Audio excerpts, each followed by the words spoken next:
Bismillahirrahmanirrahim. Assalamualaikum students. Today we are going to discuss about the nucleic acid, the last macromolecule or the organic molecule given in your book.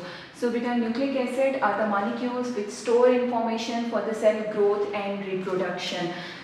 With store information कैसे store करते हैं, जैसे आपने पढ़ा हुआ है कि आपके पास मैसेंजर आरएनए होता है, वो इंफॉर्मेशन लाता है और आगे चल के प्रोटीन सिंथेसिस में हेल्प करता है. ठीक है, so messenger RNA is also a type of nucleic acid. ठीक, इसके अलावा जो इंफॉर्मेशन जो हमारी हेरिडिटी में इंफॉर्मेशन होती है या जो हमारे जीन्स होते हैं जिनके ऊपर हमारी इंफॉर्मेशन कोडेड होती है in the form of genetic code, वो भी आपके पास जो है वो न्यूक्लिक एसिड भी की फॉर्म में यानी डीएनए में प्रेजेंट होती है. ठीक है, और ये इंफॉर्मेशन किस लिए होती है, ताकि सेल की ग्रोथ हो सके यानी सेल को एनर्जी मिल सके, सेल का नंबर इंक्रीज हो सके, या एंड रिप्रोडक्शन. जैसे कि आप ग्रोथ एंड रिप्रोडक्शन को देखें तो दोनों जो टर्म्स हैं वो माइटोसिस एंड मियोसिस में आती हैं, या इवन अगर आप दूसरे ऑर्गेनिजम्स प्रोकैरियोट्स को देखें तो उनके अंदर जो बाइनरी फिशन होता है वो भी आपके पास ग्रोथ एंड रिप्रोडक्शन को कंसिडर किया जाता है. ठीक है, so all of these processes are carried out in the body by the help of stored information on the nucleic acid which can be DNA or RNA. ठीक है, so we can say that nucleic acid is present in every type of organisms, even in the viruses as well. ठीक है, so nucleic acid are the largest and the most complex organic molecules. And it was discovered by Friedrich Michel in 1871 from the Brussels. और बहुत सारे books में या आप net पे भी देखें तो आपको स्पर्मेटोसाइट्स भी मिलेगा कि वहाँ से उसको डिस्कवर किया था. ठीक है, so as it was first isolated from the nucleus, so it is given as a name as nucleic, and acid is given due to its acidic properties. ठीक है, then the main composition are the elements which made nucleic acid are carbon, hydrogen, oxygen, nitrogen and phosphorus, and these all elements combine together to form a monomer that is called the nucleotide. So we can say that nucleic acid is a polymer of nucleotides which is formed in the result of condensation. अब कैसे nucleotide बनता है, कैसे condensation होगी, किस तरह से nucleic acid बनेगा, उसको हम फिर आगे चल के डिस्कस करते हैं. ठीक, आप एक जनरली अगर देखें तो हमारे पास ये न्यूक्लिक एसिड की कंपोजिशन है.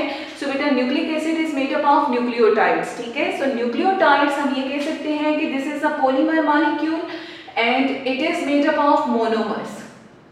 So nucleotides are the monomers of this polymer यानी कि न्यूक्लिक एसिड. ठीक है, so nucleotides are further made up of nucleoside as well as phosphoric acid.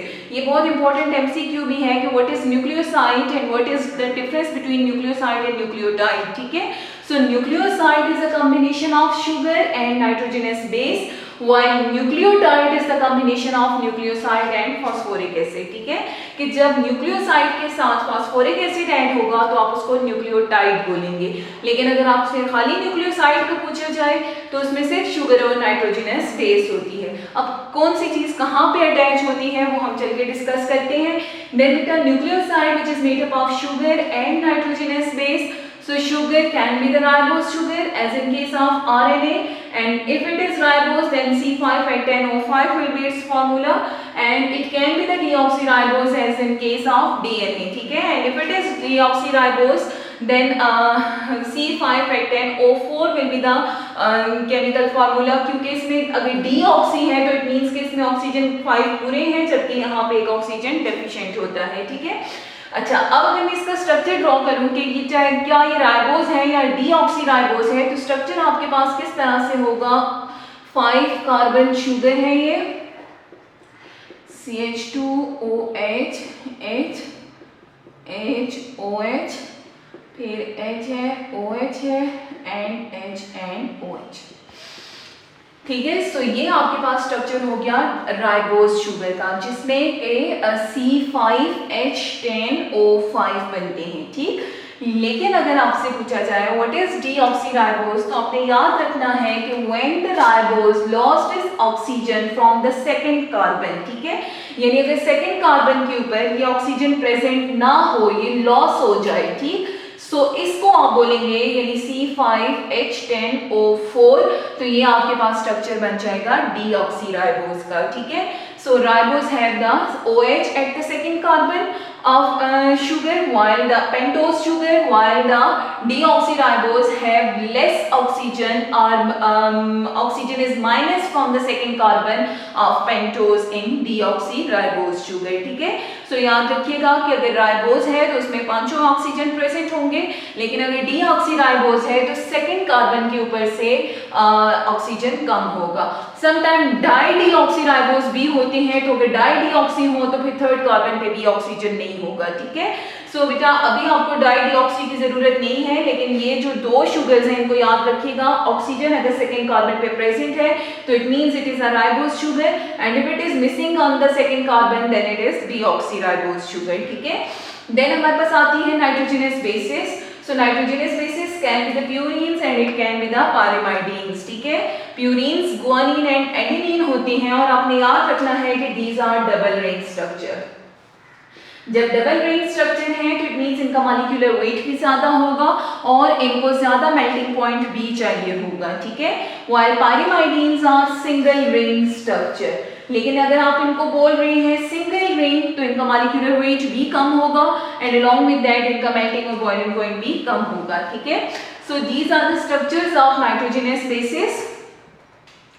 Purines में आपके पास आती है एडेनिन एंड गुआनिन. ठीक है, एडेनिन को रिप्रेजेंट करते हैं बेटा ए के साथ और गुआनिन को रिप्रेजेंट किया जाता है जी के साथ. ठीक, अब देखें एडेनिन और guanine both of these are double ring structure. ठीक है ना, so if these are double ring structure then both of them are called as purines, and purines have high melting and boiling point as well. Okay, while the pyrimidines are single ring structure. So these single ring structure can be uracil, thymine or cytosine. ठीक है, सो बेटा अगर आप बात करें कि आपके पास DNA है तो डीएनए में जो बेस होती है वो पायरिमाइडिन की वो साइटोसिन और थायमीन होती है. ठीक है, so thymine and cytosine is present in DNA, while the uracil and cytosine यानी ये दो बेसेस जो हैं ये प्रेजेंट होंगी आरएनए के अंदर. ठीक है, so DNA deoxyribonucleic acid and RNA ribonucleic acid. So इन दोनों में डिफरेंस याद रखिएगा कि डीएनए में जो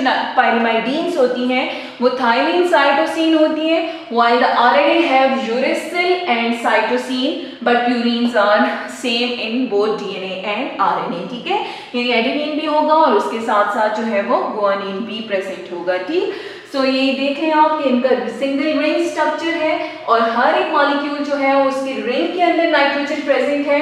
सो इसलिए आप इनको नाइट्रोजनस बेसिस कहते हैं, और हर नाइट्रोजनस बेस के साथ अपने फंक्शनल ग्रुप हैं, चाहे वो कार्बोनाइल ग्रुप है या जो है वो एमाइन ग्रुप है. ठीक है, सो इन्हीं ग्रुप्स की बेस पे ये जो बेसिस हैं वो एक दूसरे से डिफरेंट भी होती हैं और इनकी प्रॉपर्टीज भी एक दूसरे से वेरी करती हैं. ठीक, थर्ड जो हमारे पास कंपोनेंट है this is the phosphoric acid, और इस फास्फोरिक एसिड का फार्मूला होता है H3PO4.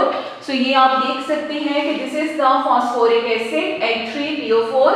कुछ जगहों पे आपको H2PO4 नेगेटिव की फॉर्म में भी मिल सकता है. ठीक है, सो अगर H2PO4 होगा तो वो नेगेटिव साइन के साथ होगा, H3PO4 होगा तो वो सिंपल एसिड है. ठीक है, सो अगर इसमें एक H मिसिंग है यानी H2PO4 है तो एक O के ऊपर नेगेटिव साइन आ जाता है. ठीक, और यूजुअली जो हमारे पास न्यूक्लिक एसिड होता है उसमें H2PO4 प्रेजेंट होता है. सो इसीलिए न्यूक्लिक एसिड के ऊपर नेगेटिव चार्ज होता है, और आपने याद रखना है कि न्यूक्लिक एसिड जो है वो नेगेटिवली चार्ज मॉलिक्यूल्स होते हैं. ठीक, चाहे डीएनए है चाहे आरएनए है वो नेगेटिव चार्ज है. और क्यों नेगेटिव चार्ज है? क्योंकि इसके ऊपर H2PO4 में ऑक्सीजन से एक हाइड्रोजन मिस होता है या लॉस होता है, जिसकी वजह से उसके ऊपर नेगेटिव चार्ज आ जाता है. ठीक है, तो आप लोगों ने जेल इलेक्ट्रोफोरेसिस के टॉपिक में पढ़ा था कि DNA is a negatively charge molecule and it will moves toward the positive pole. So याद रखिएगा कि ये जो आपके पास नेगेटिव चार्ज मॉलिक्यूल है nucleic acid, this is due to the presence of phosphate group, and this phosphate group has a negative charge, so the negative charge is created on the whole nucleic acid. ठीक है, अच्छा अब हम देखते हैं कि ये ऑर्गेनाइज किस तरह से होते हैं. यानी अभी तो हमने ये देखा कि it is made up of nucleoside and phosphoric acid. Now how the components of the nucleosides are organized and how the phosphoric acid is attached with the nucleoside. ठीक है, सो बेटा सबसे पहले हम न्यूक्लियोसाइड का स्ट्रक्चर देखते हैं। तो आपने याद रखना है कि न्यूक्लियोसाइड जो है वो 5 कार्बन शुगर है, उसमें राइबो पेंटोज शुगर है जो कि 5 कार्बन होती है। सो ये आपके पास हो गया 5 कार्बन